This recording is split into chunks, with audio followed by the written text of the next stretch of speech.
What's up guys, Mike from Rockville, and today we are at Rockville University talking about microphones. I'm here with my good friend Daro again. Daro, how's it going? Great, thanks for having me back. Always a pleasure. Microphones are really cool because there's a lot of different ones that have unique applications. So today we're going to go over some of the basic microphones that you can use, when you should use them, and why you should use them. Daro, why don't you take us away? Great. So let's start off with the most common microphone, actually. The dynamic microphone. Love that microphone. This is a Rockville RMC XLR microphone. You'll see these in live situations, DJ events, wedding gigs, karaoke bars. Basically any situation where you need to handle a microphone physically with your hands.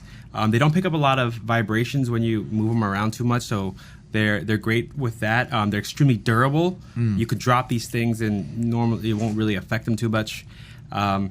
But that's not to say that they're only used for live situations. They can be used in the studio a lot. You know, you'll see dynamic microphones on drum sets, like on snare drums, on a guitar amp, acoustic guitars even. So this one is a condenser microphone. This is actually what you would call a small diaphragm condenser or sometimes a pencil microphone. That makes sense. This one is a top address microphone, meaning you would actually speak into it or the sound will actually go in through the top of it. Okay. Now it is a condenser microphone, so it requires 48 volts of phantom power.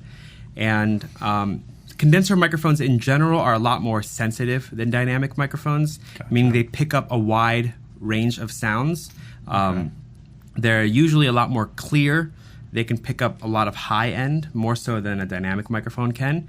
But they're less durable. They're much less durable than dynamic microphones. You know, you can't really drop these too much. This is a condenser also. Yes. A large diaphragm condenser like this, you would generally, I would say, mostly see them, you know, in a vocal booth, like recording vocals. Okay. Because of the large diaphragm, it can pick up so many nuances of sound.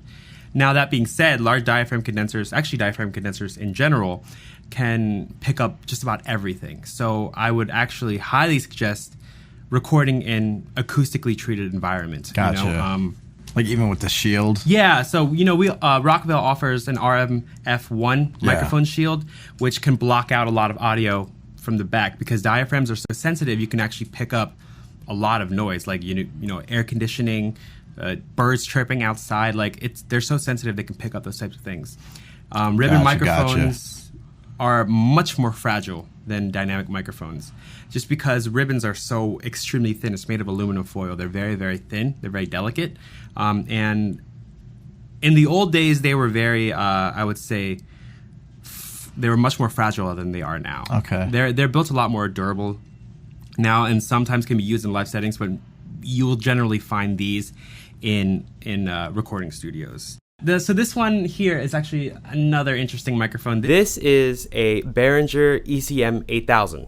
Now, this is what you would, I guess some would classify as a measurement microphone. Okay. Now, it is an omnidirectional microphone, meaning that it picks up sound from all sources equally. Like 360 degrees. Essentially 360 degrees, yeah. They're meant for measuring sound pressure levels, for acoustics. It's great for analyzing how your room sounds. So these are relatively inexpensive and not very much used for recording. Okay. I guess, like I said, they're more for analysis.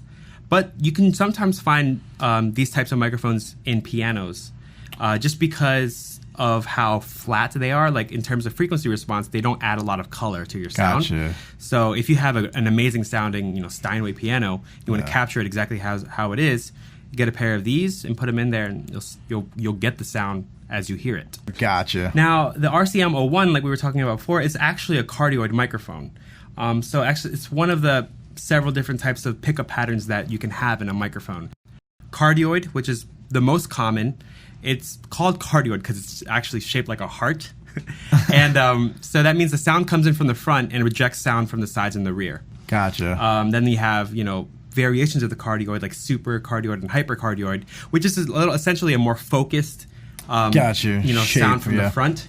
And, sometimes it lets a little bit in from the back, like super and hypercardioid microphones actually pick up sound from directly behind the microphones a little bit.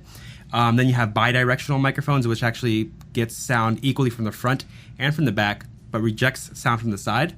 And then you get omnidirectional microphones, which, like this one, which gets sound equally from 360 degrees. So this one here Stuff on the back. is a Blue Yeti Studio. This is technically a condenser microphone. It's a great entry-level microphone for someone trying, to do podcasting.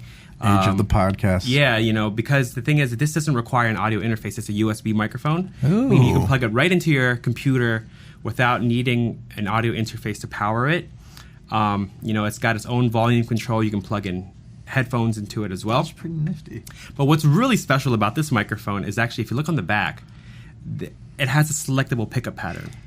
So Which you is can what we were actually, talking about. exactly what we Yeah. were talking about. You can choose between, cardioid, figure eight, omnidirectional, and everything in between. And of course, it has an adjustable gain as well. So this is still technically a condenser microphone, but it has multiple pickup patterns. And you will find that in condenser microphones. You will find that in much higher end condenser microphones. Gotcha. Because they can afford to put that circuitry in there. Awesome. I hope you liked what you saw in this video. If you did, leave a like and a comment in the comment section below. We're going to be running Rockville University for a while, so let us know in the comments what you want to learn next. As always, guys, I'm Mike from Rockville. I'll see you next time.